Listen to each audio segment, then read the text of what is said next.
Ryan Cardiff is Berkeley's top tennis player. He's also an aspiring seismologist. So Ryan, does the fact that Berkeley is so seismically active affect your decision to come into the school? Oh, of course.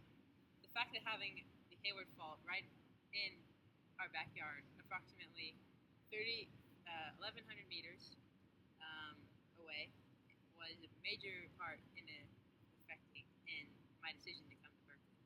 Is the fault still active today? Oh, of course, Connor. We can see various examples of aseismic creep throughout our campus, which we will explore later. And there is a 20 to 30% chance that a very big earthquake of a magnitude 7 or larger will happen by the year 2030. What other interesting facts about the Hayward Fault do you have to share? Oh, well, the Hayward Fault is a right lateral strike-slip fault, which means the fault moves horizontally instead of vertically. Also, the Hayward Fault shows a combination of aseismic creep and coseismic slip. One time of aseismic creep is in the football stadium in section KK, where there is a 20 centimeter gap. This gap could not be filled in the building of the new stadium because it is a historical landmark.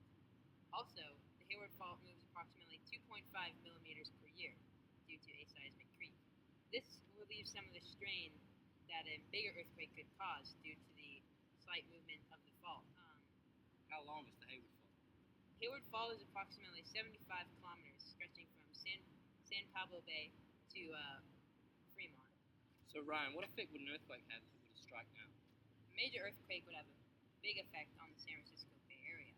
Since the Hayward Fault is right along Highway 13, transportation would be greatly affected.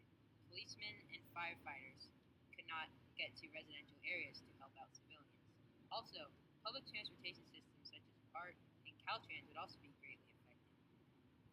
Liquefaction and fires could also occur after the earthquake, which cause a major safety hazard to the protection of our citizens. Come on!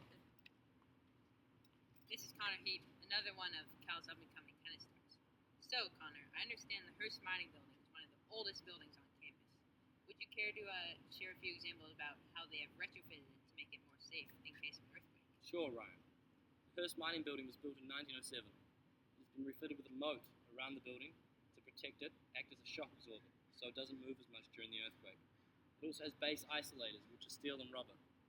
These reduce the total amount of movement when the building does shake in an earthquake. This will protect the building and reduce the overall likelihood of a collapse. Sweet.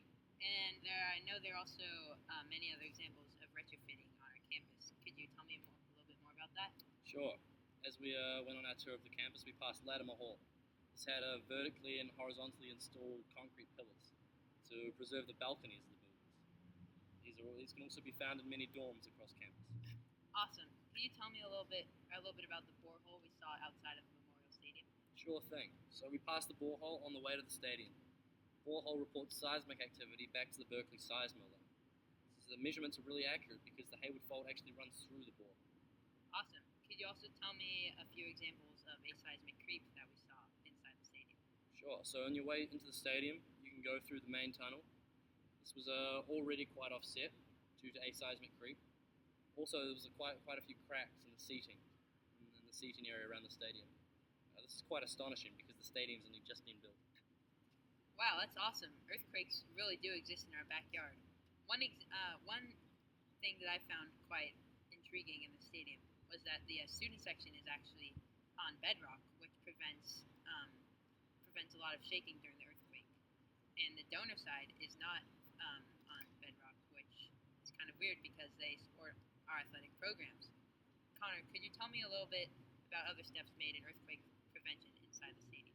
Sure thing, Ryan. So there are flexible pipes fitted along the ceilings of the stadium. These pipes move during an earthquake, and that movement prevents collapse of the building. The section XX also has diagonal stairs that lead up to the stands, and these are also fitted with extra support to prevent any cracks or breakage during an earthquake. Awesome. Could you then tell me about the last few stops we made during the field trip? Sure. So we went to Hamilton Gulch, which is a good example of aseismic creep. It's 100 feet offset. The riverbed's 100 feet offset. We also went to the top of Dwight Way and had a look at the footpath there, examined the footpath, and it curved around and was also offset, which is another example seismic creep around Berkeley. Awesome. That'll wrap it up for your tennis stars. Ryan Cardiff. And Connor Heath. Go Bears.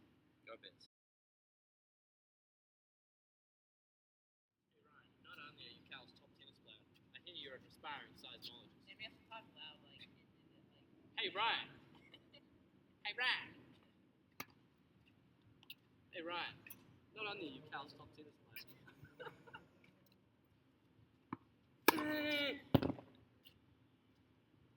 Here's Connor Heath, another top tennis player around campus. So Connor, I understand the Hearst Mining Building is one of the oldest buildings on campus. Would you care to name a few examples of how they have retrofitted to make it safer for an earthquake? Right, of course, Ryan. The Hearst Mining Building was built in 1907. Stop laughing, dude!